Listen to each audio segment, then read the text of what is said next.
Hello friends, good afternoon. ఎలా ఉన్నారు? బాగున్నారా? చూడండి మా అత్తమ్మ ఏం చేస్తుందంటే, ఏం చేస్తున్నా అత్తమ్మ? ఏం చేస్తున్నమ్మా?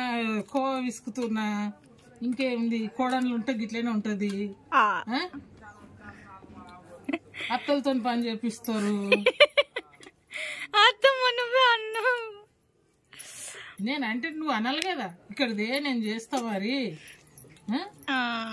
మీరు అన్నారు, కోడన్లు అందరు గింతనే అత్తలకు బాధ పెట్టేటోళ్ళు. సరే నేను చేస్తాలే అత్తమ్మ. ఏమొద్దు, అంత అయిపోయినాక నువ్వు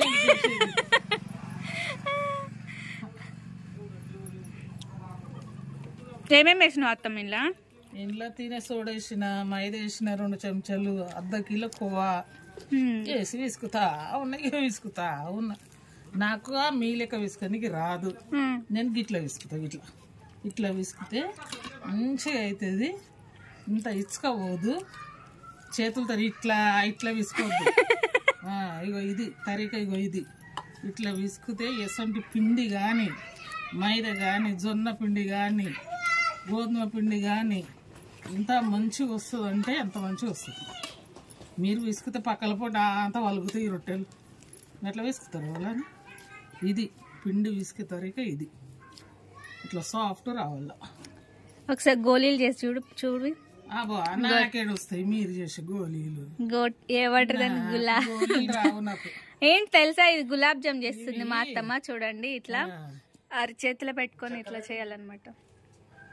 డబ్బాలని చూడండి, ఒకటి గోల్ అయితే చేసేసింది. మా భాషలో ముద్దలు అంటాం. ఇట్లా అవి ముద్దలా? ఇట్లా చేయాలి. గోల్ గోల్ అనొద్దు. నువ్వు ఇట్లా ముద్దలు చేసుకోవాలా? ముద్దలు అంటే ఇట్లా ముద్దలు లాగేస్తాం కదా, అదే అనుకున్నా నేను. అది కాదు, ఇది ఇప్పుడు స్టైల్ గా గోలు ఇది ముద్దలు ఇట్లా చేసి పెట్టుకోవాలా. ఇట్లా చేసి పెట్టుకొని నూనె కాగా పెట్టుకొని. ఎట్లా చేస్తారు చెప్పు అయితే? ఇది చేసేది వేసుతారా ఇంట్లో. ఇట్లా ముద్దలు చేసుకొని ఒక 2 కప్పుల నీళ్ళు, 2 కప్పుల మన చక్కెర, మసాలా పెట్టుకోవాలి. పాకు చేసుకోవాలి. దాన్ని పాకం అంటారు. పాకు చేసుకొని పక్కకు పెట్టుకొని ఇవి నూనెలు వేయించుకున్నాక మంచిగా జర్ర 5 నిమిషాలు చల్లగా అయినాక పాకంలో వేయాల. వేస్తే అప్పుడు ఇవి పలుగి. లేకుంటే ఇక్కడికి వెళ్ళి తీసి ఇక్కడ వేసిరు అనుకో పలిగిపోతాయి. అట్లా ఉంటుంది. తిన్నాక చెప్తుంది. తర్వాత మళ్ళీ చేసేటప్పుడు చూపిస్తాను ఫ్రెండ్స్. చూసారా ఎంత బాగా చేసిందో మా అత్తమ్మ. అంటే ఇట్లా చేసేసింది అత్తమ్మ. వేసేసినాను కూడా.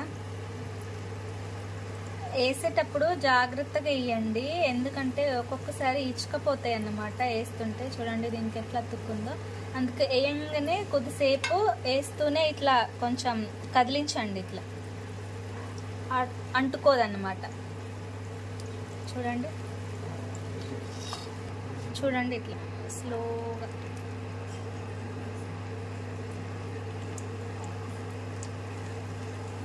వేసి ఇట్లా మంచిగా కదిలించండి, లేకుంటే అంటుకుంటున్నది దానికి. చూడండి ఒక్కొక్కటి ఎంత మంచిగా ఫ్రై అవుతుందో.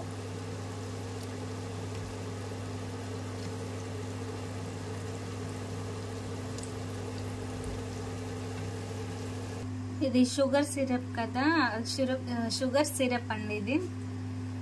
ఇందులో యాలకులు వేసినాను. కొంచెం చిటికడు ఉప్పు కూడా వేసుకుంటే ఇంకా టేస్ట్ చాలా బాగుంటుంది. చూడండి ఈ కలర్ వచ్చినాక తీసేసేయండి. పెట్టేశాను. కొన్ని అయితే నేను వేసి పెట్టేశాను. చూడండి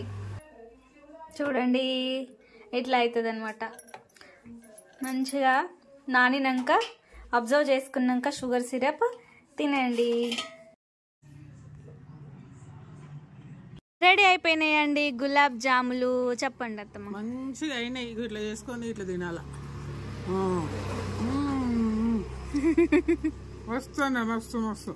మస్తు టేస్ట్ అయినా. మళ్ళా చేసుకున్నప్పుడు అందరికి ఇద్దాం. ఇక హైదరాబాద్ తీసుకోవద్దు. ఇట్లనే హైదరాబాద్ తీసుకోవద్దు. మస్తు టేస్ట్. అబ్బా మంచిగా అయినా. గుడ్ మాతో గుడ్ అంటుంది. మీరు కూడా ఇట్లనే ట్రై చేసి ఎలా ఉందో మా అత్తమ్మతో కామెంట్ చేసి చెప్పండి. బాయ్ ఫ్రెండ్స్, చెప్పమ్మా బాయ్. బాయ్.